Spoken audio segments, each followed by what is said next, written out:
Hadirin silakan duduk kembali.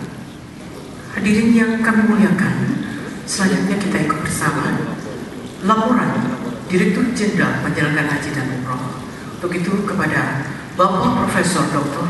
Haji Abdul Jamil MA, kami silakan. Assalamualaikum warahmatullahi wabarakatuh. Waalaikumsalam. Alhamdulillah. Wassalatu wassalamu ala Rasulillah wa ala alihi wa sahbihi wa mawalah. La haula wa la quwwata illa billah. Ma ba'd. Yang saya hormati Bapak Menteri Agama Republik Indonesia, yang saya hormati Bapak Ketua Komisi 8 DPR RI, yang saya hormati Ketua DPD yang hadir di tengah kita, yang saya hormati segenap jabat eselon 1 di lingkungan Kementerian Agama, Pak Dirjen Kementerian Agama, Pak Sekjen Kementerian Agama, Pak Kabalitbang dan Diklat, yang saya hormati Pak Wakil Menteri Luar Negeri dan juga Pak Dubes yang saya hormati, kemudian Pak Konjen yang juga hadir di tengah kita, yang juga saya hormati Direktur Utama Garuda atau yang mewakili, dan juga dari Saudi Airlines, dari Kementerian Kesehatan, Direktur Kesehatan Haji yang hadir di tengah-tengah kita juga, yang saya hormati Pak Dirjen dari Perhubungan Udara, dan juga dari kementerian lain yang terkait dengan persoalan haji kita yang saya hormati dan saya banggakan, juga para Kakanwil dan Kabid Haji seluruh Indonesia yang hadir di tengah-tengah kita, dan teman-teman eselon 2 di lingkungan Dijen PHU dan teman-teman dari Dijen PHU yang saya hormati, Pak Menteri yang saya hormati. Di dalam salah satu kutipan yang sering dianggap hadis, tapi menurut telaah dari para pakar itu diragukan hadis atau tidak. Ada ungkapan yang berbunyi man arafa nafsahu faqad arafa rabbahu.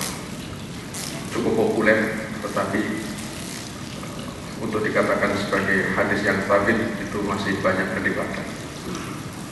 Lalu jauh sebelum itu di kuil Apollo yang ada di Yunani ada ungkapan know thyself, artinya hampir sama. Man arafa nafsahu faqad arafa rabbahu. Barang siapa yang mengetahui dirinya sendiri akan bisa mengenal Tuhannya. Know thyself itu juga sebuah ungkapan untuk menyatakan kenalilah diri kita. Ini saya nyatakan di awal laporan saya ini untuk menyatakan bahwa untuk mengelola haji memang kita mesti harus melihat diri kita dalam cermin. Betapa masih banyaknya hal-hal yang kurang di dalam kita melakukan tata kelola haji, penyelenggaraan haji, walaupun kita ibaratnya sudah berdarah-darah, persiapan sudah sedemikian rupa, pelaksanaan sudah dilihat dari berbagai aspek, dan pada saat jatuh temponya selalu saja ada persoalan yang tersisa. Jadi pendek kata, mengelola haji memang harus dimulai dari sikap arif dan tidak boleh sum'ah dan takabur. Saya tidak tahu, seringkali ada orang yang mengatakan bahwa manakala kita takabur dalam pengelolaan haji, maka disitulah cobaan akan muncul secara tiba-tiba dan kita tidak tahu. Saya tidak tahu karena ini tidak bisa diverifikasi secara empirik dan ilmiah, tapi kadang-kadang acap kali terjadi di tengah-tengah kita dan memergoki kita pada saat kita lagi berada di tengah-tengah kita melaksanakan haji. Dan itulah Pak Menteri gambaran yang selalu terjadi secara siklis dari waktu ke waktu. Tak bela lagi pada tahun ini pun juga saya merasakan hal yang sama. Betapa teman-teman haji sejak mulai bulan Juni saya dilantik sebagai Dirjen Haji, waktu yang sudah sedemikian mepet, kita mesti harus melakukan pengorganisasian mulai dari persoalan jadwal, pelunasan, termasuk juga dengan Garuda dan Saudi yang sementara pihak mengatakan sudah terlalu mepet dan lain sebagainya. Tapi dalam situasi last minute seperti itu, pada akhirnya kita bisa melaksanakan. Tetapi mesti harus diingat bahwa pelaksanaan tak lepas dari soal-soal yang tadi saya katakan ada yang kurang, Pak Menteri. Melalui kesempatan ini saya ingin sampaikan kepada Pak Menteri untuk kesekian kalinya dan kepada publik pada umumnya, teman-teman Kanwil yang ada di ujung tombak dalam proses pelayanan haji di dalam negeri, bahwa kita mesti terhantuk oleh persoalan yang selalu diingat orang pada perhajian tahun ini, yakni masalah markaziyah yang acap kali kalau saya tertidur seringkali terbangun gara-gara markaziyah yang menyisakan cerita panjang. Tetapi orang tidak boleh kemudian hanya dalam kepedihan, tidak boleh hanya di dalam cerita seperti itu. Kita mesti harus menemukan jalan keluar, dan itu yang beberapa waktu yang lalu saya paparkan ke Pak Dirjen untuk kiranya dapat memperoleh masukan-masukan yang berkaitan dengan apa yang terjadi dan apa yang harus kita lakukan di masa yang datang. Jadi itulah snapshot Pak Menteri apa yang saya rasakan, yang saya alami dan juga dirasakan oleh teman-teman di Jen PHU, mulai dari eselon 1 sampai dengan yang terdepan melayani untuk jamaah. Pernik-pernik cerita yang berkaitan dengan persoalan ketika kita ada di Saudi juga tak kalah menarik untuk dikemukakan sebagai upaya mengajak diri bahwa masih ada soal-soal lain yang ke depan harus kita perbaiki, mulai dari persoalan transportasi antar kota yang ada di Saudi, lalu transportasi di dalam kota seperti di Mekah, lalu kemudian persoalan Arafah Mina yang selalu saja seperti never ending story, yang ada saja persoalan-persoalan yang kemudian tiba-tiba kita dihadang di tengah jalan dan kadang-kadang kita mampu untuk mengatasi spontan karena kebersamaan kita. Kadang-kadang kita tidak mampu karena memang itulah batas kemampuan kita sebagai manusia di hadapan kekuasaan Allah yang maha besar yang kadang-kadang kita memang tidak mampu. Jadi itulah Pak Menteri gambaran snapshot singkat dan elaborasi secara panjang lebar. Tentu nanti akan tiba gilirannya disampaikan oleh para direktur mulai sidang komisi besok pagi. Nanti malam kita juga akan memperoleh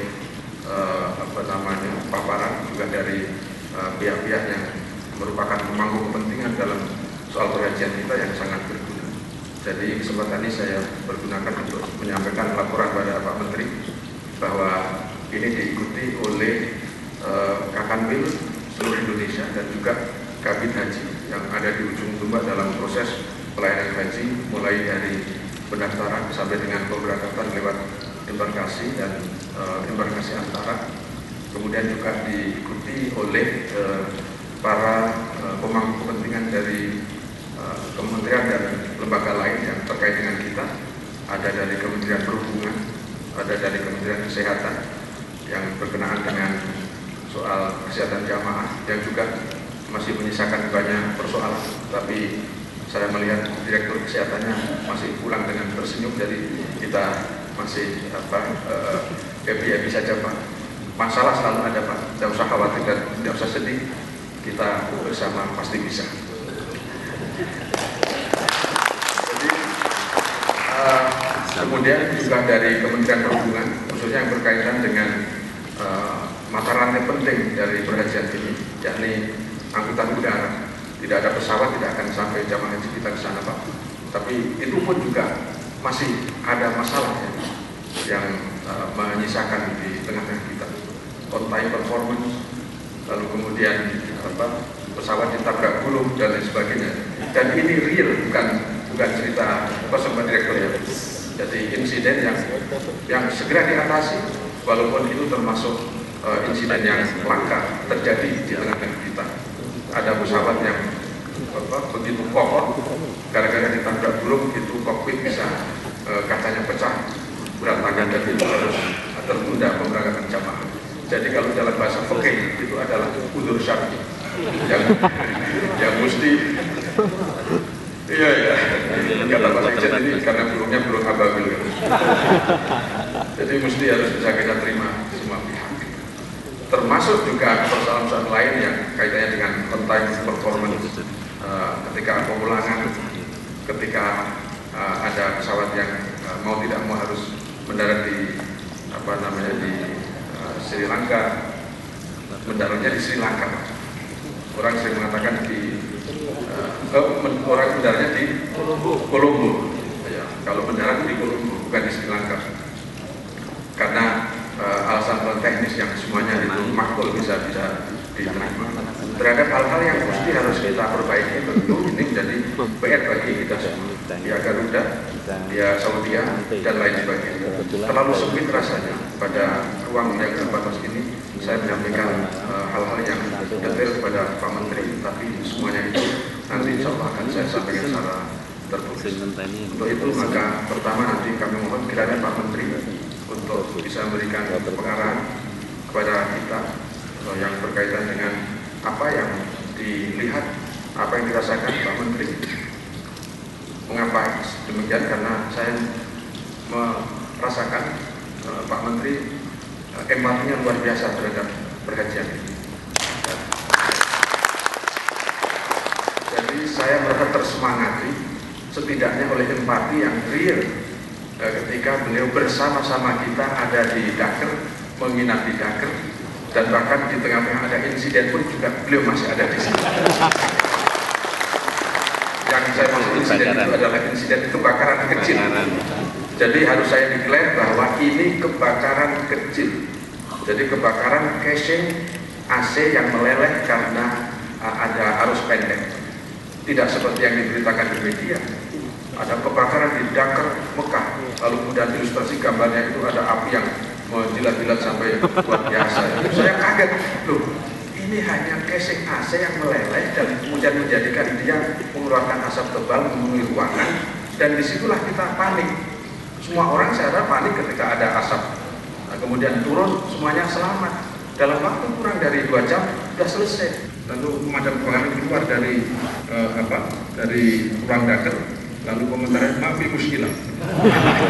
Jadi itulah komentar yang selalu diharapkan oleh semua orang ketika ada di Saudi itu, asal sudah ada kata maaf muskilah itu berarti sudah tidak ada persoalan lagi yang perlu diskusikan.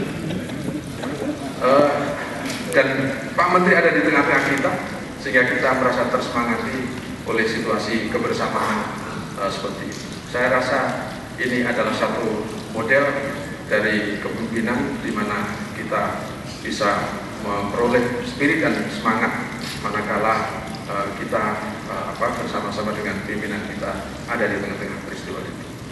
Jadi karena itu nanti setelah Pak Menteri kami mohon Pak Ketua Komisi 8 juga berkenan untuk memberikan sambutan.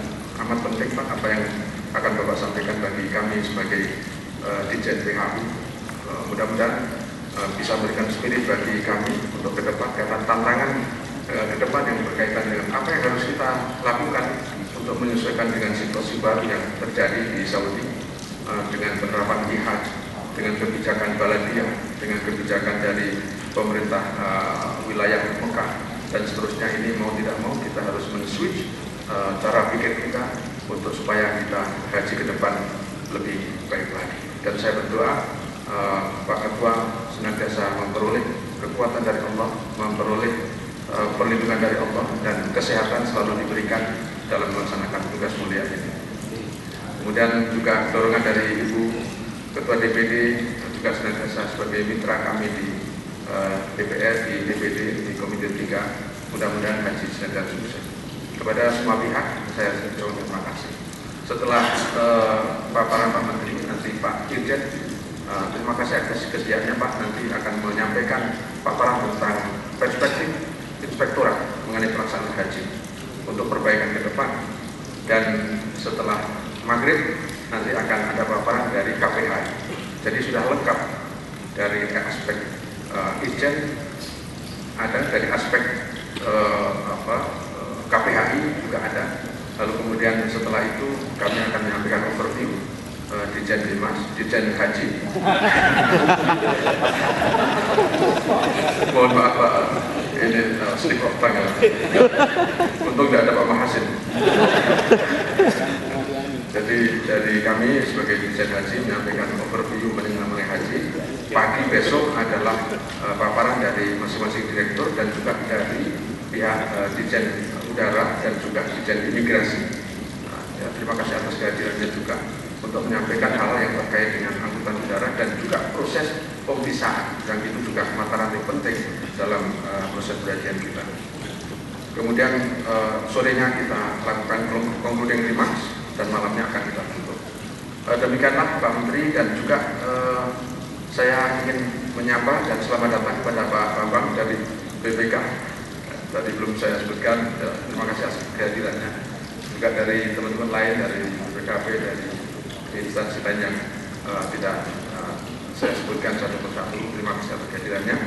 Mohon maaf atas segala kekurangannya dan saya akhiri billahi taufiq wal hidayah. Wassalamualaikum warahmatullahi wabarakatuh.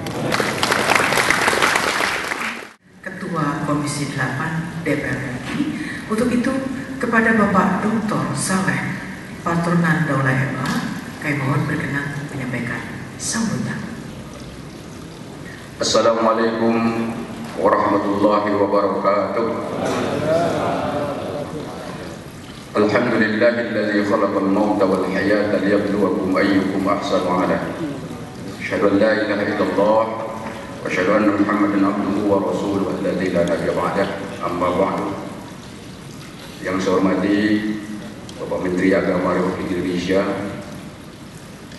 Bapak Sekjen, Pak Irjen, seluruh pejabat eselon 1 Kementerian Agama, Bapak Wakil Menteri Luar Negeri, Bapak Direktur Garuda atau yang mewakili, Direktur Saudi Airlines atau yang mewakili, Direktur Kesehatan Haji, para kanwil dan kabin PHU yang hadir pada sore hari yang berbahagia ini. Pertama sekali mari kita memanjatkan puji syukur kehadirat Allah Subhanahu wa taala yang telah memberi waktu serta kesempatan kepada kita semua untuk dapat berkumpul di tempat yang berbahagia ini dalam rangka melakukan suatu hal yang sangat positif di dalam kehidupan berbangsa dan bernegara kita, yaitu untuk melakukan evaluasi penyelenggaraan ibadah haji tahun 1435 Hijriah yang bertepatan tahun 2014 Masehi. Pertama sekali izinkan saya atas nama Komisi 8 DPR RI mengucapkan terima kasih kepada Kementerian Agama yang telah mengundang kami secara resmi untuk menghadiri acara ini. Karena sebetulnya keberhasilan Kementerian Agama dan juga tentunya keberhasilan Komisi 8 RI itu adalah bisa diukur dari keberhasilan pelaksanaan ibadah haji. Karena perlu kita catat bahwa persoalan haji ini adalah persoalan yang tidak akan pernah habis-habisnya. Dan karena itu evaluasi terhadap pelaksanaan ibadah haji ini tentu menjadi suatu hal yang sangat penting untuk kita lakukan. Dan dari hari ke hari mudah-mudahan ini bisa menjadi hal yang positif demi arah perbaikan pelayanan ibadah haji kita di masa akan datang. Pak Menteri, perlu saya sampaikan bahwa walaupun agak suasana politiknya agak anak-anak kuku di DPR itu, tapi kelihatannya insya Allah Ketua Komisi 8 tetap. Perlu saya sampaikan, sebetulnya saya adalah keluarga besar Departemen Agama Republik Indonesia.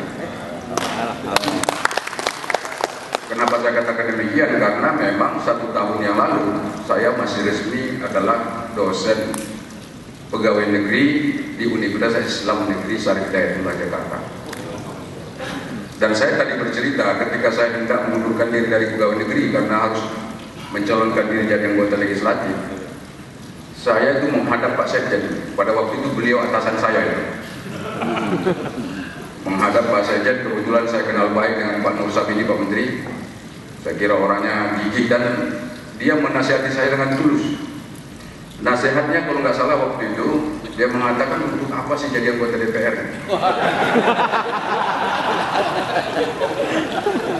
Belum tahu Pak Sekjen waktu itu bisa jadi ketua Komisi 8. Saya mengatakan, Pak, saya ini aktivis.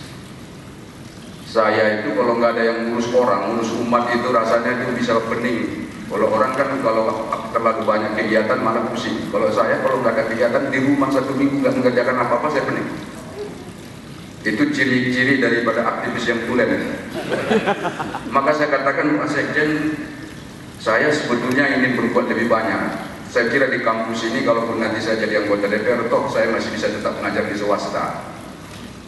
Nah karena itu izinkan saya untuk berhenti.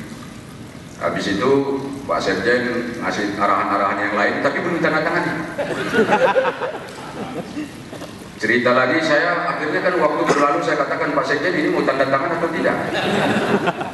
Pak Sekjen mengatakan itu berbahaya jadi anggota DPR.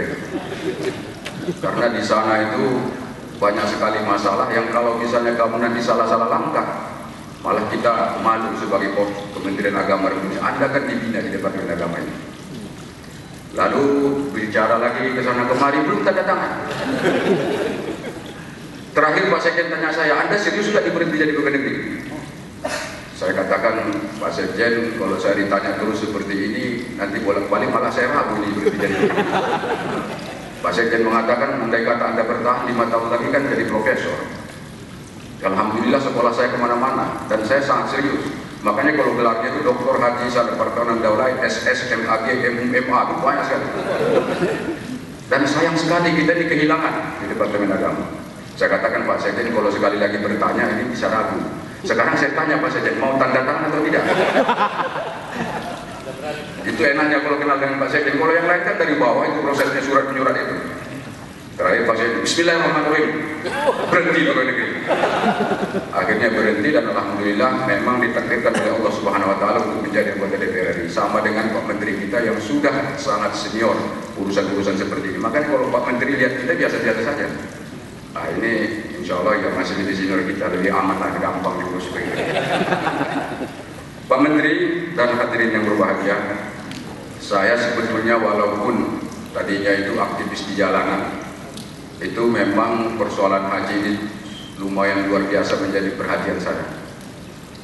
Karena di kampung saya sana di Tapanuli Selatan, di Sumatera Utara, itu banyak sekali orang yang dalam hidupnya itu cita-citanya itu sebelum akhir hidupnya itu adalah untuk melaksanakan ibadah haji.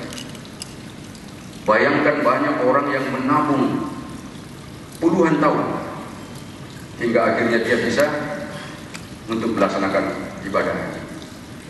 Nah karena itu kalau misalnya pelayanan haji yang kita berikan kepada manusia-manusia yang ikhlas untuk melaksanakan ibadah haji seperti ini terkendala, maka bayangkan berapa banyak dosa kita yang akan kita tanggung sebagai penyelenggara dan pengampu amanah yang diberikan oleh negara kepada kita. Kalau orang mengatakan, Pak Saleh nanti kalau sudah jadi ngurusin haji bekerja sama dengan Kementerian Agama itu enak, bisa ketemu orang banyak yang mau naik haji, ketemu kalau pemberangkatan haji hadir dan sebagainya, nanti konstituennya bertambah. Susah Pak, konstituen dari jemaah haji ini kadang-kadang yang 75 tahun yang kuotanya berangkat 10 tahun lagi, umurnya 75 tahun tetapi dijadwalkan berangkat 10 tahun lagi, keluarganya semua datang rame-rame minta tolong Pak, kalau ada yang nggak jadi berangkat, yang sakit dan lain sebagainya kan boleh jadi prioritas, minta tolong Pak bagaimana caranya. Akhirnya mungkin minta tolong Pak Jamil, Prof Jamil, ini gimana Pak, ini kasihan ini, akhirnya dikasih berangkat. Tahu nggak Bapak Ibu Saudara, ini tidak akan jadi konstituen, mungkin sangat sedikit peluang kita untuk jadi konstituen. Kenapa? Begitu berangkat haji 4 tahun kemudian mungkin saya sudah meninggal dunia, jadi hilang semua suara yang kita harapkan dari itu kalau bahasa politik dan bahasa beliaunya. Tapi Bapak Ibu Saudara, persoalan pelaksanaan ibadah haji dan penyelenggara ini memang betul-betul menurut saya perlu keikhlasan. Orang-orang yang tidak ikhlas ini juga berbahaya. Saya tidak yakin banyak orang yang bangga jadi direktur jenderal urusan haji. Bahkan ada yang gamang, bahkan ada yang mengundurkan diri karena tidak berani. Di sini kan fitnahnya besar, fitnahnya luar biasa besar. Dan kalau kita yang benar saja bisa dijadikan fitnah, apalagi kalau salah. Orang urusan AC saja, kalau kata Prof Jamil tadi itu jadi masalah. Apalagi nanti kalau misalnya urusannya hal-hal lain yang teknis yang memang kadang-kadang kita tidak sengaja dan itu terjadi. Belum lagi saudara, jujur saja saya katakan, saya sebagai orang Departemen Agama merasa miris dari dulu bahwa urusan haji ini sudah 2 orang korban, dan orang-orang tersebut adalah orang-orang yang saya segani dan kagumi. Mohon maaf, katakanlah Profesor Munawar,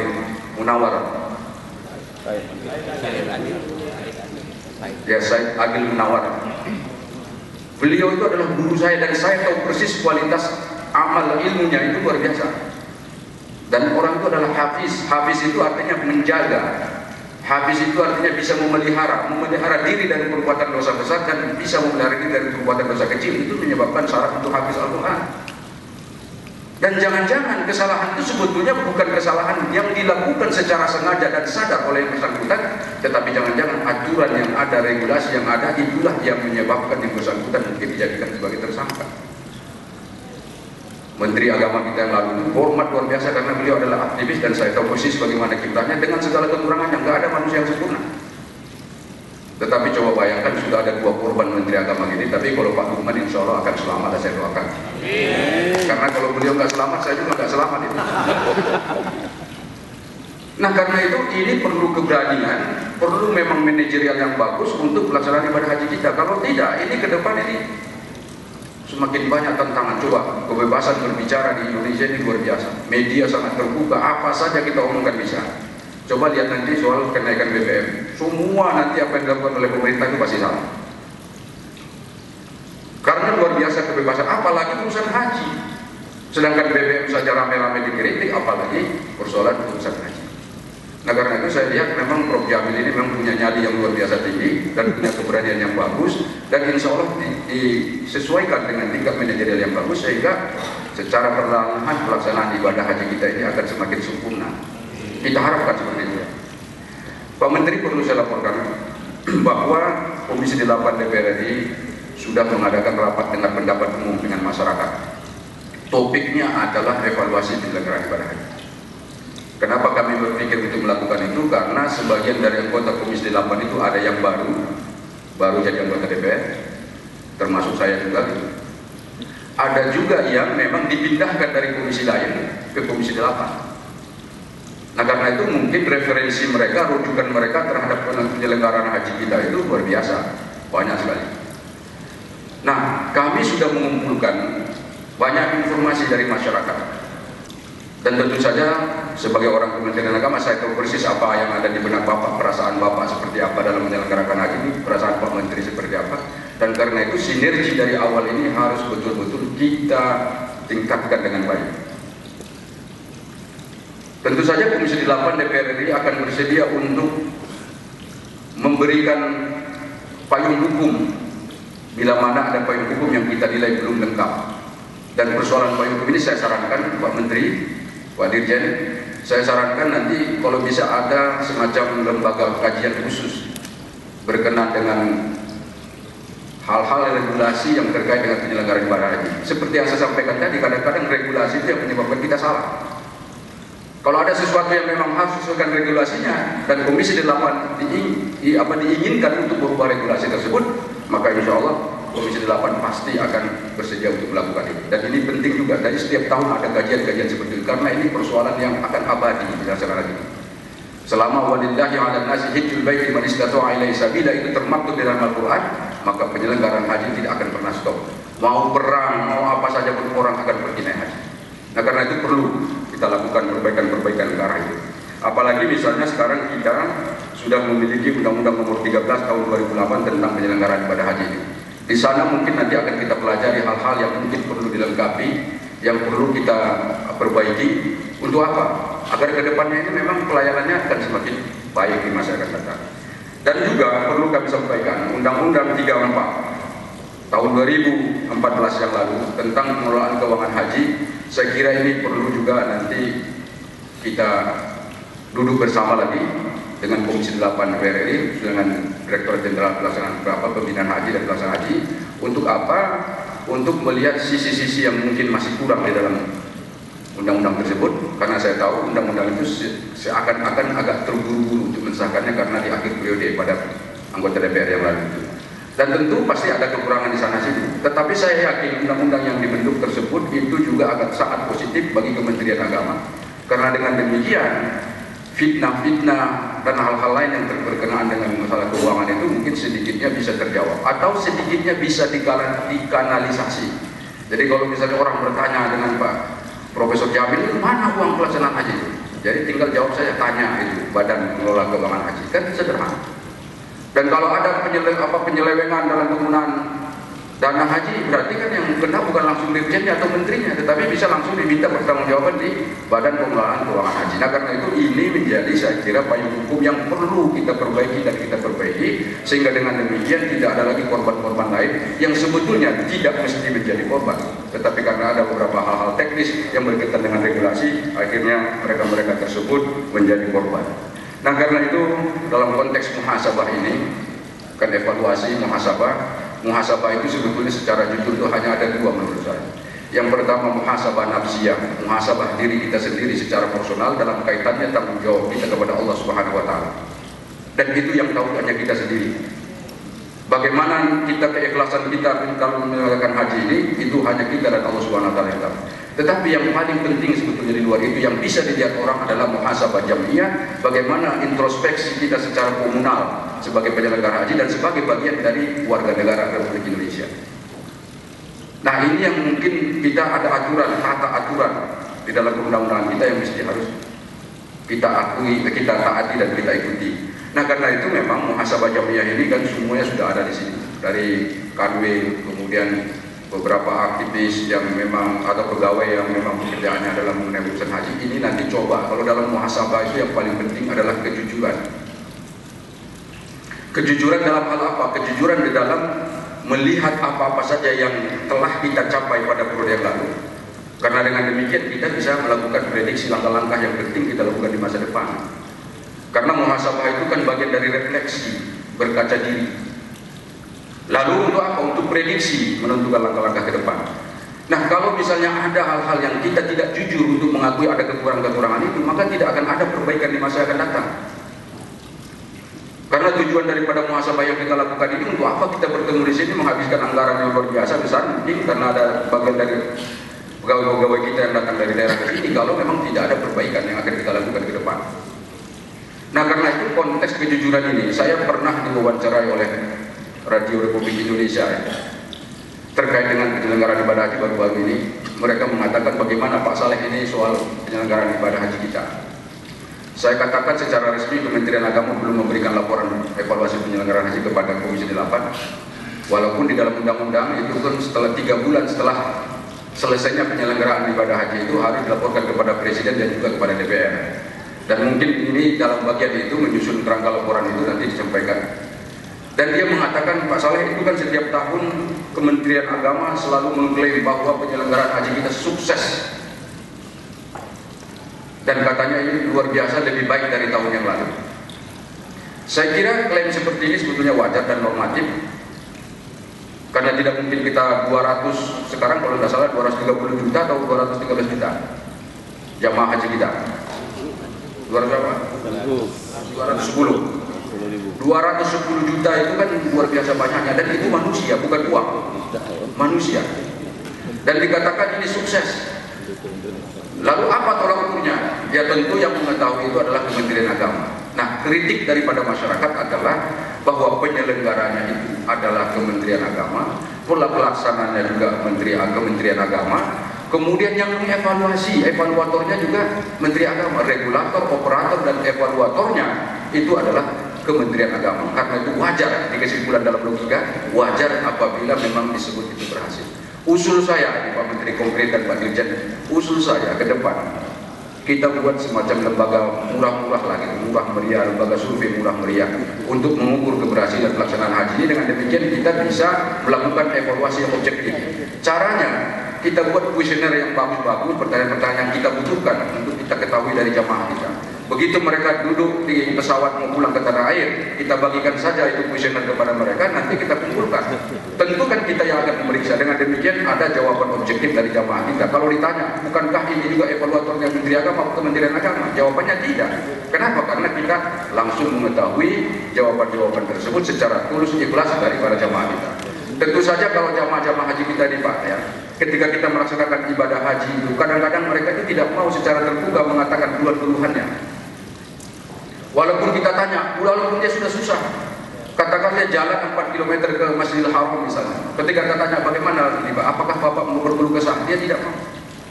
Kenapa? Karena ada dalam perintah dalam Al-Quran, wala fusuqa wala jidala fil haji. Tidak boleh berbuat fasik, tidak boleh bermujadalah ketika kita melaksanakan ibadah haji. Takut uang yang dikumpulkan 25 tahun itu sia-sia, ibadahnya enggak mabrur. Padahal dia mengharapkan al-haji mabrurun laisa lahu jazaa'un illa al-jannah. Nah, karena itu kadang-kadang memang kalau kita evaluasi pada saat pelaksanaan itu belum tentu sempurna. Maka sebaiknya dilakukan ketika mereka sudah mau kembali ke tanah air dan mereka punya waktu sekitar 9 jam untuk mengisi lembar kuesioner tersebut, dan itu insya Allah akan dijawab secara ikhlas, tulus dan objektif. Dengan demikian ini menjadi evaluasi, dan saya insya Allah di Komisi 8 DPR RI akan juga ikut mengusulkan ini nanti kalau kita rapat kerja atau rapat dengan pendapat, dan mudah-mudahan ini menjadi hal-hal yang positif untuk kita kembangkan. Pak Menteri, mohon maaf ini saya sebetulnya tidak mau menggurui, dan ini hanya pandangan subjektif saya mungkin, dan yang objektif nanti akan kita bicarakan secara khusus di Komisi 8 DPR RI, karena kita wajib menunaikan amanat undang-undang untuk melakukan evaluasi terhadap penyelenggaraan ibadah haji ini. Mohon maaf pada kita semua bila mana ada kata-kata yang kurang berkenan, dan saya minta kepada Kementerian Agama tidak usah khawatir lagi setelah penandatanganan KIH dan KMP kemarin itu. Kalau kita undang nanti Sekjen tidak usah perlu lagi kirim surat mohon maaf atau ditunda, karena ini insya Allah akan selesai. Dan kami pun secara jujur ingin bagaimana berkontribusi positif bagi Kementerian Agama. Tidak ada sedikit pun niat kita ini. Kalau ada kritik-kritik insya Allah konstruktif. Kalau tidak ada kritik itu sepi kan. Jadi konstruktif untuk apa? Untuk saling kita melihat dan berkaca diri. Dan bagi saya kritik itu adalah dalam konteks watawasau bil haqqi watawasau bis sabri. Dan demikian mungkin yang bisa saya sampaikan, dan mudah-mudahan bila ada hal-hal yang positif yang bisa kita diambil dan disarikan, mudah-mudahan ini bisa dijadikan sebagai referensi untuk kita semua. Tapi bila mana ada kata-kata saya yang kurang tepat dan tidak berkenan, saya mohon ampun kepada Allah Subhanahu wa taala. Wabillahi taufiq wal hidayah. Wassalamualaikum warahmatullahi wabarakatuh. Hadirin yang kami muliakan, selanjutnya kami mohon perkenan Menteri Agama Republik Indonesia Bapak Lukman Hakim Saifuddin berkenan menyampaikan sambutan sekaligus membuka secara resmi evaluasi penyelenggaraan ibadah haji tahun 1430 Hijriah 2014 Masehi. Kami silakan. Bismillahirrahmanirrahim. Assalamualaikum warahmatullahi wabarakatuh.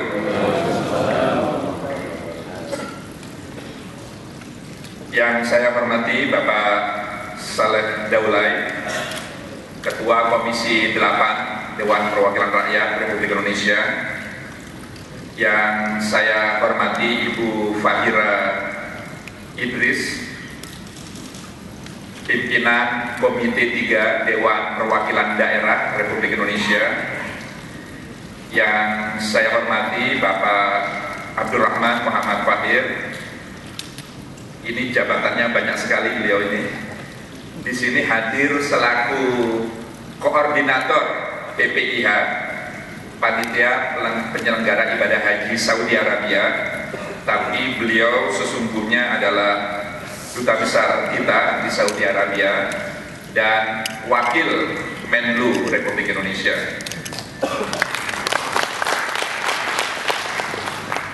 Yang saya hormati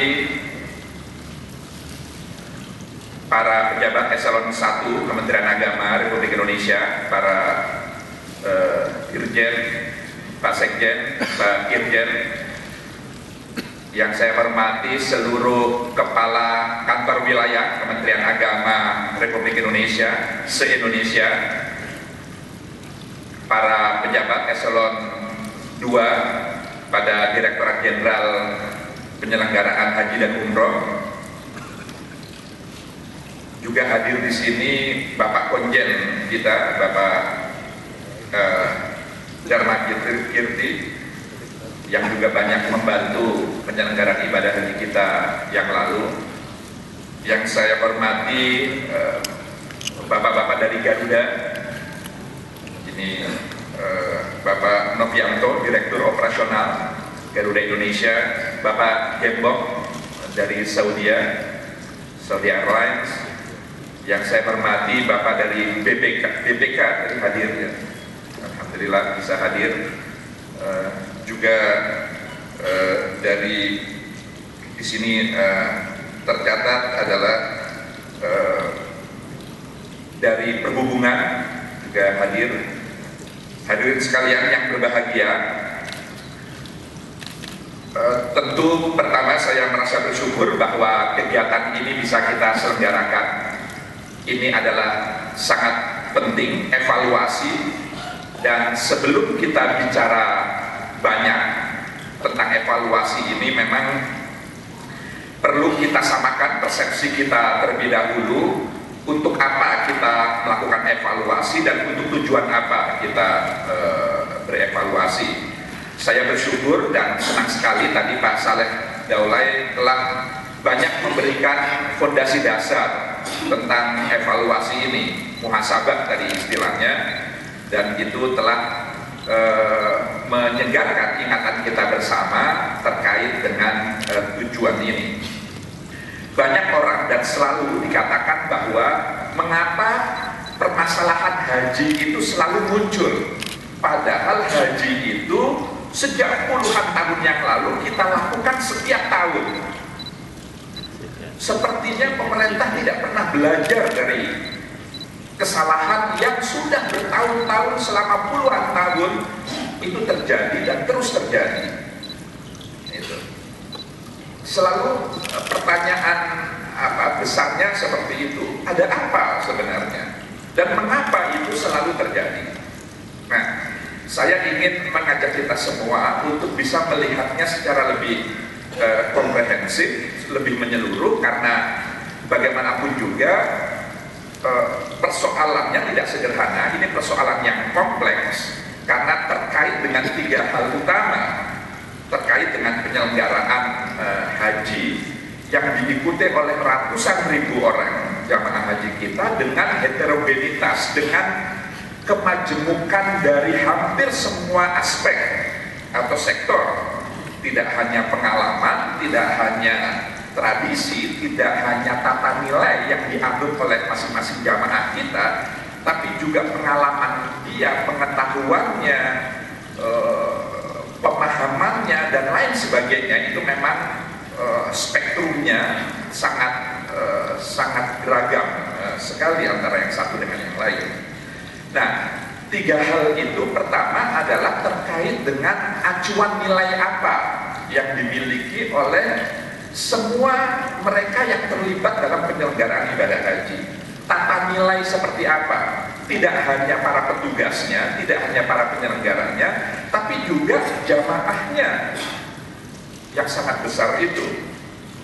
Apa yang mereka anut, nilai-nilai seperti apa yang mereka miliki, paradigma, mindset, cara pandang, sehingga kemudian penyelenggaraan haji ini bisa berlangsung atau berjalan dengan baik. Nah, yang kedua, selain nilai yang dianut adalah sistem. Sistem seperti apa yang berlaku, yang berjalan dalam penyelenggaraan ibadah haji ini. Dan yang ketiga adalah bagaimana leadership, bagaimana mereka-mereka yang memiliki otoritas, yang memiliki kewenangan, petugas dalam hal ini, pemerintah dalam hal ini, dalam mengendalikan, dalam menjalankan penyelenggaraan ibadah haji ini. Nah, mengapa permasalahan ini selalu muncul dan selalu muncul? Karena tiga hal ini bukanlah sesuatu yang yang ajek begitu, yang konstan, yang permanen, tapi selalu dari tahun ke tahun mengalami perubahan. Kalau tadi Pak Saleh Daulay mengatakan haji itu tidak ada habis-habisnya, selalu akan muncul saja. Karena itulah kondisinya, konteksnya. Namun demikian, saya tidak ingin mengajak kita kepada pesimisme dalam menatap masa depan penyelenggaraan haji, tapi justru dengan saya mengungkap ini di awal, itu sekaligus menjadi pemicu atau pemacu kita, karena kita harus melihatnya ini sebagai sebuah tantangan. Bagaimanapun juga kita yang mendapatkan amanah dari negara untuk bisa menyelenggarakan haji ini sebaik-baiknya, itu harus melihat persoalan tadi itu sebagai sebuah tantangan, sehingga kita terpacu untuk bagaimana bisa mengatasinya, sehingga tujuan dari evaluasi ini bisa tercapai, yaitu agar penyelenggaraan ibadah haji ini dari waktu ke waktu, dari tahun ke tahun bisa lebih baik. Jadi saya ingin menggarisbawahi bahwa evaluasi bukanlah bertujuan untuk mencari-cari kesalahan pada masing-masing kita, tapi evaluasi itu adalah upaya dengan penuh kesadaran, dengan jiwa besar bahwa kita ingin memperbaiki agar tahun depan dan tahun-tahun mendatang kita bisa lebih baik dari hari ini dan hari-hari kemarin. Jadi semangat ini yang perlu pertama ditanamkan, sehingga kita harus open mind, kita harus berjiwa besar, kita harus legowo ketika nanti banyak hal-hal masukan-masukan yang kritis tadi itu yang kita dapatkan, karena semuanya sekeras dan setajam apapun kritik-kritik yang nanti akan kita dapatkan selama proses evaluasi ini terjadi, semuanya adalah sesungguhnya dilandasi dengan semangat kecintaan agar penyelenggaraan ibadah haji ini bisa lebih baik. Itu pertama yang ingin saya tekankan. Yang kedua, mohon nanti ini juga bisa menjadi acuan kita bersama, bahwa seluruh evaluasi nanti dari semua aspek itu haruslah bermuara pada upaya perbaikan tindak lanjut yang akan datang. Karenanya sejak awal harus bisa dipisahkan, ada evaluasi yang katakanlah bersifat parsial, dalam artian ini persoalan-persoalan yang teknis yang karena parsial maka sebenarnya dia bisa dilakukan langsung karena sifatnya yang parsial dan tidak memerlukan pihak-pihak lain atau agenda-agenda lain atau isu-isu lain dalam rangka untuk dilaksanakan sebagai tindak lanjut dari evaluasi kita. Tapi yang kedua adalah persoalan-persoalan yang nanti akan kita temukan dalam proses evaluasi ini yang karena sifatnya komprehensif, menyeluruh, maka dia harus didekati secara lebih terintegrasi, harus sistematis, karena persoalannya sistemis. Misalnya dalam bagian yang kedua, kalau bagian pertama itu misalnya yang sangat teknis, yang parsial adalah perbaikan-perbaikan selama berada di embarkasi atau di asrama haji sejak awal. Itu bisa kita lakukan perbaikan-perbaikan menyangkut kamar-kamarnya, jadwal konsumsinya, kebersihannya dan lain sebagainya. Itu persoalan-persoalan. Tapi ada persoalan yang komprehensif karena harus terintegrasi, adalah misalnya terkait dengan bagaimana kita memperbaiki sewa pemondokan di Madinah misalnya, yang berdasarkan pengalaman yang lalu kita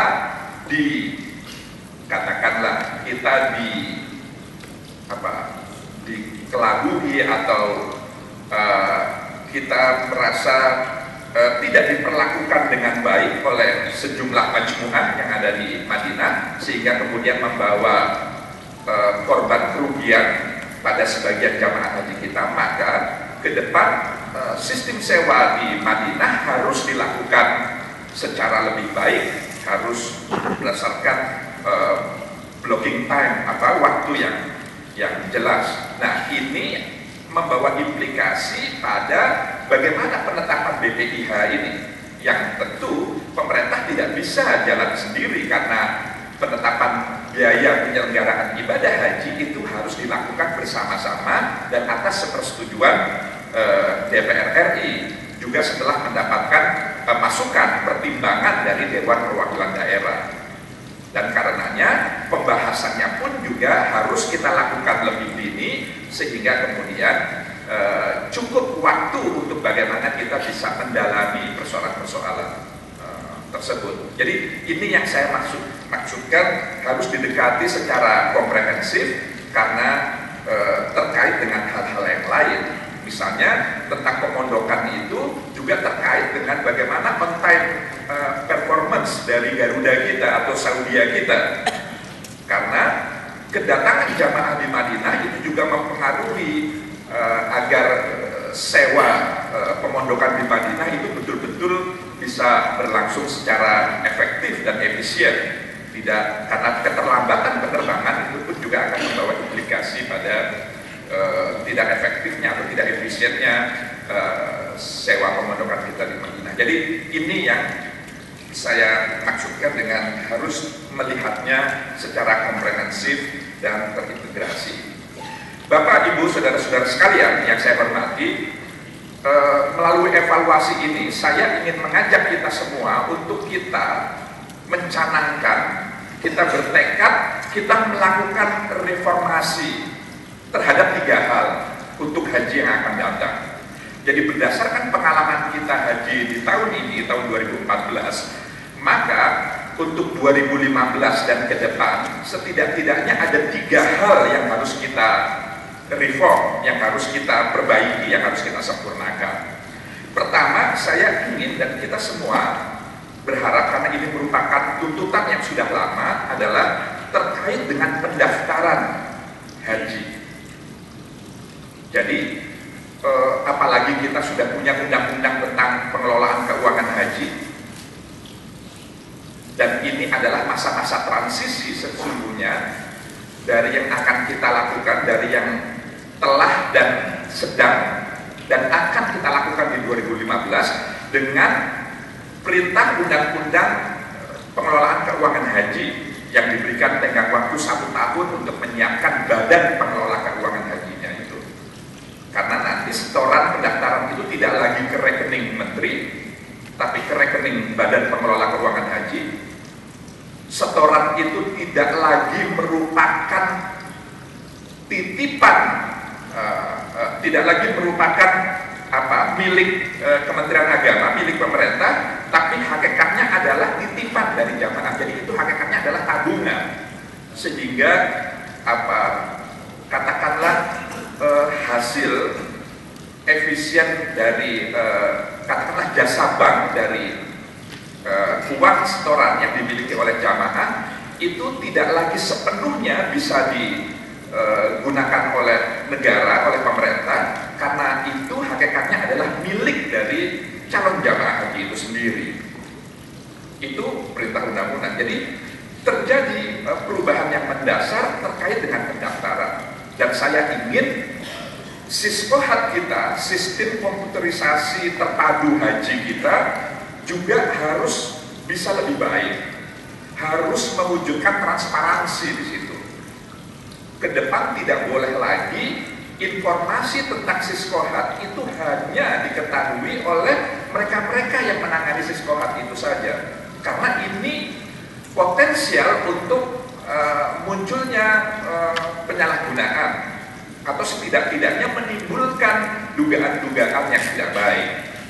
Karenanya kita harus membangun transparansi, dan bayangan saya Siskohat itu sebagaimana lazimnya informasi di dunia yang sangat terbuka sekarang, era digitalisasi, era informasi teknologi yang sudah sangat maju, itu bisa diakses oleh semua orang melalui gadget atau melalui sistem aplikasi tertentu. Setiap orang bisa mengakses Siskohat kita. Tahun ini siapa saja yang akan berangkat dari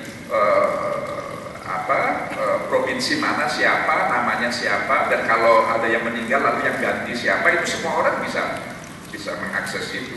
Dengan cara seperti ini, saya ingin betul-betul bagian pertama reformasi itu terjadi pada pendaftaran dan dan seluruh turunan dan yang terkait dengan, termasuk tentu pelunasan.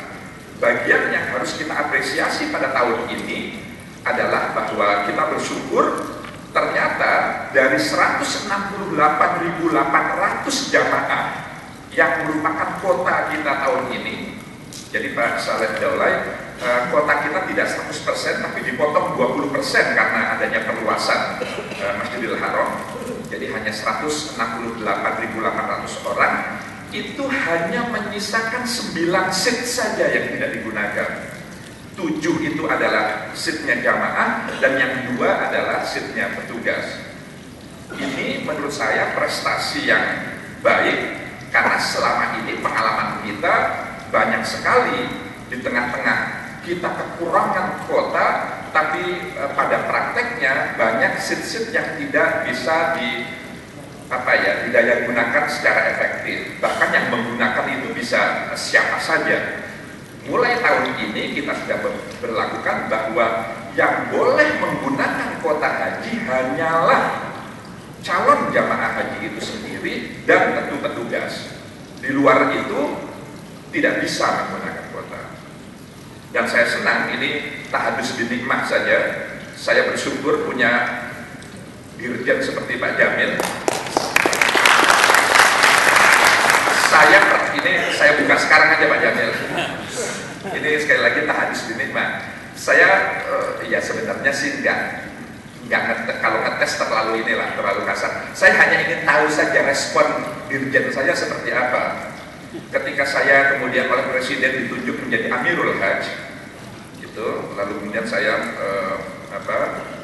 berdiskusi dengan MUI, dengan Muhammadiyah, dengan Nahdlatul Ulama, beberapa ormas Islam, lalu kita bentuk Amirul Hajj tahun ini. Tidak bisa Pak, kata Pak Jamil. Kenapa kok tidak bisa? Iya, karena kotanya mau pakai kota apa? Istri Bapak kan bukan petugas, dan istri Bapak juga bukan calon jamaah yang mendaftar sebelumnya. Agak senang juga saya mendengar jawaban itu. Lalu saya coba lagi berusaha, masa sih nggak bisa, tolonglah diusahakan bagaimana caranya agar istri saya bisa mendampingi saya. Saya lihat ekspresi Pak Jamil, gitu kan, saya ingin tahu bagaimana ekspresi dia. Tapi saya senang karena Pak Jamil nggak bisa Pak, ini kita aturan, kita harus menegakkan aturan. Jadi ya alhamdulillah. Jadi saya pikir ini sesuatu yang bagus dan harus kita pertahankan untuk masa-masa yang akan datang. Bahwa kota tidak boleh lagi digunakan oleh pihak-pihak yang memang tidak berwenang. Karena tadi itu calon jamaah haji kita sudah puluhan tahun mendaftar. Apakah kita tega kita menggunakan hak mereka yang sesungguhnya sudah begitu lama, apalagi menabung juga dengan puluhan tahun seperti itu. Nah, jadi itu bagian pertama reform. Yang kedua adalah reformasi pelayanan selama di tanah air dari semua rentetannya. Jadi harus terjadi reformasi pada semua sisi pelayanan selama di tanah air. Sejak jamaah keluar dari rumah tinggalnya masing-masing, dia menuju asrama haji, lalu kemudian bagaimana asrama haji memberikan pelayanan kepada calon jamaah haji itu, lalu dia naik bis transportasi darat menuju embarkasi, atau bahkan sebelumnya ketika dia melakukan pendaftaran, dia menerima pembinaan. Ini nanti secara khusus saya juga ingin agar evaluasi ini bisa lebih mendalam tentang pembinaan kita, karena 10 kali jatah dari setiap calon jamaah haji kita, 7 kali di KUA di tingkat kecamatan. Setiap calon jamaah haji itu harus menerima pembinaan manasik haji, dan 3 kali di kabupaten. Itu prakteknya selama ini bagaimana? Kita harus evaluasi betul, gitu. Apakah pemahaman mereka manasik itu betul-betul baik, gitu. Termasuk juga distribusi buku-buku manasik haji itu yang saya lihat tahun kemarin itu mengalami keterlambatan. Di beberapa tempat saya dapati bahwa pembinaan 7 kali di kecamatan dan 3 kali di kabupaten juga beberapa daerah tidak melaksanakannya secara maksimal. Jadi ini bagian dari para kakanwil, saya harap untuk bisa memberikan cermatan yang lebih besar, perhatian yang besar terkait dengan pembinaan. Jadi seluruh pelayanan kita selama calon jamaah haji ada di tanah air itu harus dilakukan reformasi yang mendasar, perbaikan-perbaikan yang mendasar. Dan yang ketiga tentu adalah peningkatan kualitas pelayanan selama calon jamaah dan jamaah haji berada di tanah suci. Itu sejak mereka pertama kali mendarat di Jeddah atau di Madinah, lalu kemudian melakukan aktivitas lain sampai kemudian meninggalkan tanah suci menuju tanah air, menuju daerahnya masing-masing. Jadi tiga hal ini yang harus menjadi acuan kita, bahwa reformasi di bidang pendaftaran, pelunasan, pembayaran BPIH, reformasi selama di tanah air, dan reformasi selama di tanah suci, khususnya dalam peningkatan kualitas pelayanan. Itulah yang menjadi acuan kita dalam kita melakukan evaluasi saat ini. Bapak, Ibu, saudara-saudara sekalian, saya ingin memanfaatkan kesempatan ini. Saya mohon maaf kalau menyita waktu agak panjang. Beberapa yang saya ingin garis bawahi adalah bahwa hal-hal yang baik yang kita dapatkan selama pelaksanaan 2014 maksud saya, itu harus bisa kita pertahankan, harus bisa kita jaga dan kita pelihara. Jadi tentu kita harus mendasarkan diri pada kaidah al-muhafadzah ala qadimis sholih wal ahzu bil jadidil asla. Jadi kita menjaga al-muhafadzah ala qadimis sholih, tradisi hal-hal yang baik yang sudah baik kita pertahankan, tapi kita juga wal ahzu bil jadidil asla. Kita juga harus berkreasi, berinovasi untuk bisa melahirkan yang lebih baik lagi, yang lebih asla. Nah, salah satu yang baik itu adalah terkait dengan penyiapan dokumen-dokumen jamaah. Saya melihat ada perbaikan dibanding tahun-tahun sebelumnya, karena penerapan e-reader ini sangat membantu. Jadi pendokumen pemvisaan proses visa itu bisa berjalan lebih cepat. Juga ketika calon jamaah tiba di bandara, baik di Jeddah maupun di Madinah, itu juga waktunya tidak selama sebelum ini. Jadi penggunaan e-reader itu harus dipertahankan, karena ini juga nanti terkait dengan pelaksanaan e-hajj yang akan diterapkan mulai tahun depan. Juga pemondokan, saya secara khusus mengapresiasi tim perumahan kita, baik di Mekah maupun di Madinah, itu secara keseluruhan banyak diapresiasi oleh jamaah. Sebagian besar mereka merasa puas, meskipun tentu ada saja satu dua yang memberikan kritik-kritik, yang itu nanti secara detail Inspektorat Jenderal kita akan memberikan detail rumah nomor berapa, maktab apa yang harus kita jadikan perhatian. Tapi secara keseluruhan saya ingin memberikan apresiasi terhadap pemondokan yang cukup baik ini. Juga yang terkait dengan transportasi, baik darat maupun udara, kita berterima kasih kepada Saudi Airlines, juga Garuda. Meskipun sedikit catatannya, kepulangan itu memang OTP-nya, on time performance-nya memang, dan ini masalah klasik selalu muncul. Jadi tolonglah bagaimana caranya dicarikan jalan keluar agar ketepatan waktu ini bisa betul-betul kita dapatkan, kita wujudkan. Apalagi ketika keberangkatan, ketika di Madinah khususnya, karena nanti terkait dengan pola sewa kita, pola sewa pemondokan di Madinah. Namun demikian, saat kepulangan pun juga harus menjadi perhatian kita. Nah, yang perlu kita perbaiki menurut saya adalah pertama, Pak Dirjen bersama seluruh jajarannya adalah kita perlu membuat key performance indicators. Jadi terkait dengan ukuran keberhasilan dari penyelenggaraan haji ini.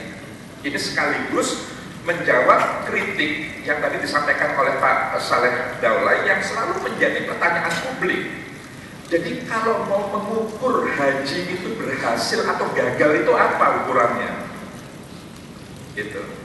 Jadi kita harus punya KPI yang menjadi acuan kita bersama, sehingga kemudian itu sekaligus menjadi tolok ukur cara pandang kita, apakah ketika kita melakukan evaluasi, apakah evaluasi keberhasilan kinerja pelayanan itu tercapai atau tidak, atau berada pada grade seperti apa, penilaian seperti apa. Jadi harus ada rumusan KPI yang selama ini kita belum ada. Yang kedua adalah standar pelayanan minimal bagi haji reguler. Kalau haji khusus, masing-masing PIHK itu sudah memiliki standar minimal. Dengan membayar sekian, maka setiap calon jamaah haji akan mendapatkan fasilitas ini, haknya ini, dan seterusnya. Nah, haji reguler ini belum. Nah, saya ingin melalui evaluasi ini kita bisa merumuskan itu standar pelayanan minimal itu seperti apa. Sekali lagi, ini selain menjadi acuan tolok ukur kita sebagai petugas yang mendapatkan amanah untuk menyelenggarakan haji ini dengan baik, ini juga sebagai parameter bagi publik untuk juga menilai kita apakah haji itu dilakukan dengan benar atau tidak, berhasil atau tidak. Nah, yang lain itu adalah sejumlah PMA yang harus kita lahirkan. Misalnya terkait dengan General Services. Ini saya agak teknis karena ketika saya menjadi Amirul Hajj, saya melihat langsung, saya merasakan, mendengar, melihat, dan bisa merasakan apa yang dialami oleh sebagian besar jamaah haji kita selama di Arafah dan di Mina.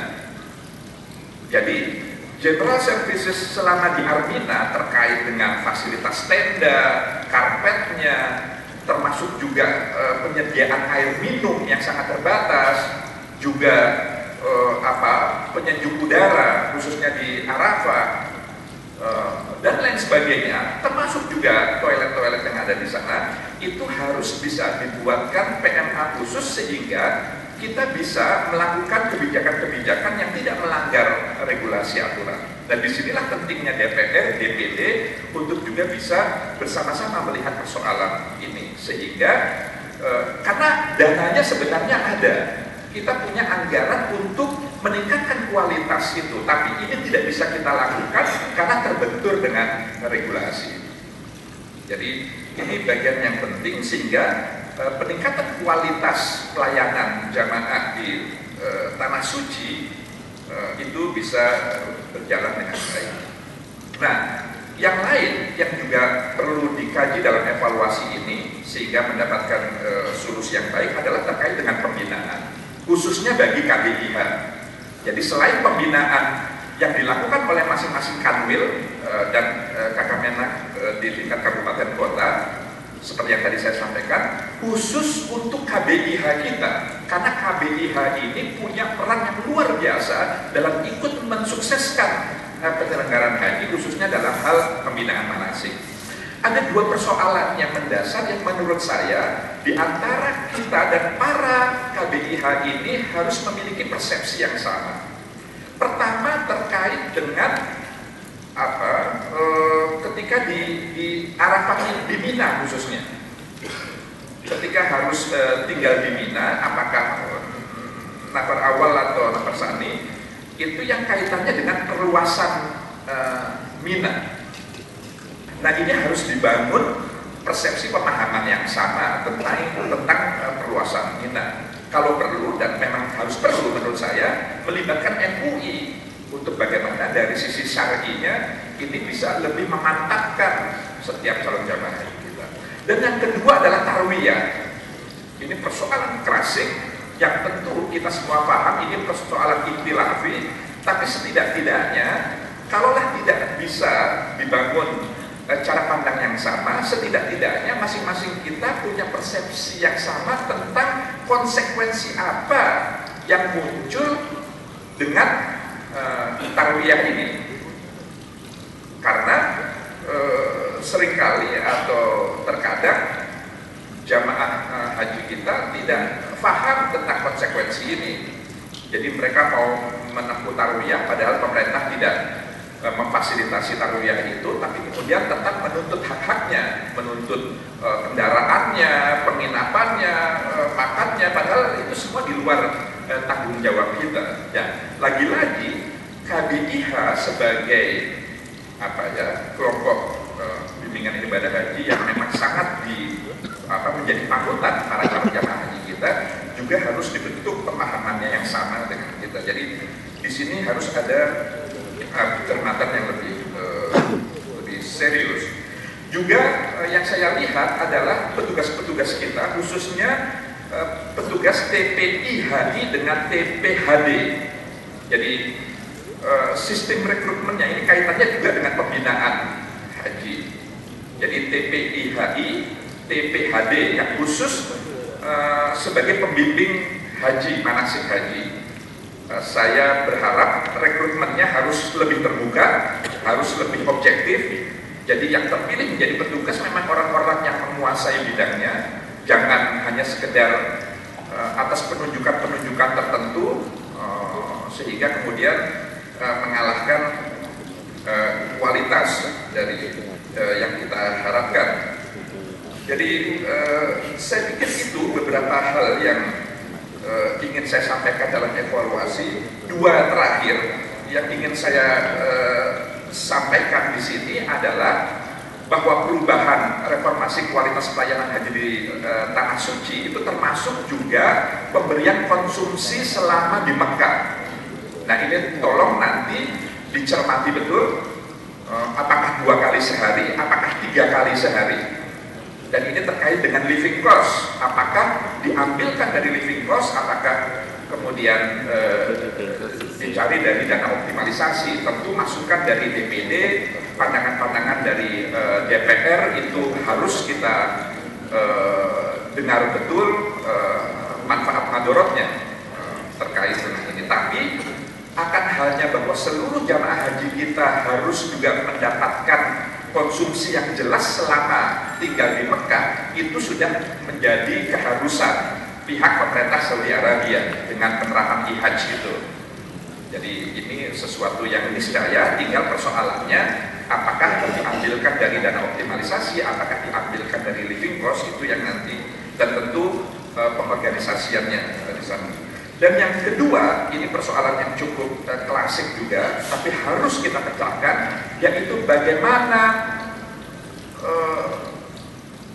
implementasi dari pembayaran dam yang dilakukan oleh sebagian besar jamaah haji kita. Karena sebagian besar jamaah haji kita itu menempuh haji tamattu, dan mereka dalam membayarkan damnya itu dengan mengeluarkan uang untuk membeli hewan kurban. Prakteknya selama ini tidak ada akuntabilitas sama sekali.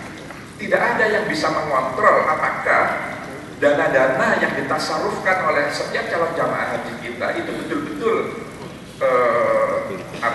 pemanfaatannya ya betul-betul untuk diberikan hewan kurban lalu kemudian menjadi dam itu. Banyak sekali pikiran-pikiran yang menghendaki agar negara, pemerintah dalam hal ini juga mengelola dam ini, mengorganisir dam ini sehingga akuntabilitasnya jelas, dan pentasarufan dari daging-daging hewan kurban ini juga bisa dimanfaatkan oleh masyarakat Indonesia itu sendiri. Daripada dikirim ke Afrika sana, kenapa tidak dikirim ke saudara-saudara kita yang juga membutuhkan di beberapa daerah yang kita sama tahu mereka sangat membutuhkan. Nah ini juga perlu kajian mendalam, setidaknya dalam dua hal. Pertama, kajian syar'inya, apakah dimungkinkan itu, karena ini banyak kaul, banyak akwal di sini, banyak pendapat, apakah memotong hewan kurban itu juga harus di sana, apakah dan seterusnya itu persoalan. Dan yang kedua adalah tentang pengorganisasian, bagaimana daging-daging itu lalu kemudian bisa didistribusikan kemudian dimanfaatkan oleh sesama saudara kita. Bapak Ibu saudara sekalian, demikianlah yang ingin saya sampaikan.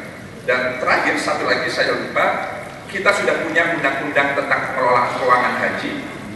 Mohon itu juga disinkronisasi ketika kita akan menerapkan haji tahun 2015. Banyak PP, banyak peraturan presiden yang menjadi amanah dari undang-undang itu, sehingga kita harus menyiapkan rancangannya, dan semua rancangan, semua produk regulasi terkait dengan apakah itu PP, Perpres, bahkan Permen sekalipun peraturan menteri, itu harus terintegrasi antara satu dengan yang lain.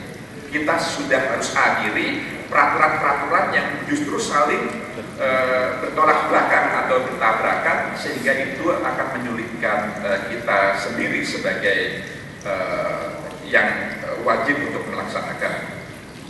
Akhirnya saya bersyukur bahwa evaluasi ini bisa diselenggarakan. Terima kasih kepada Direktorat Jenderal Penyelenggaraan Haji dan Umroh dengan mengadakan kegiatan ini.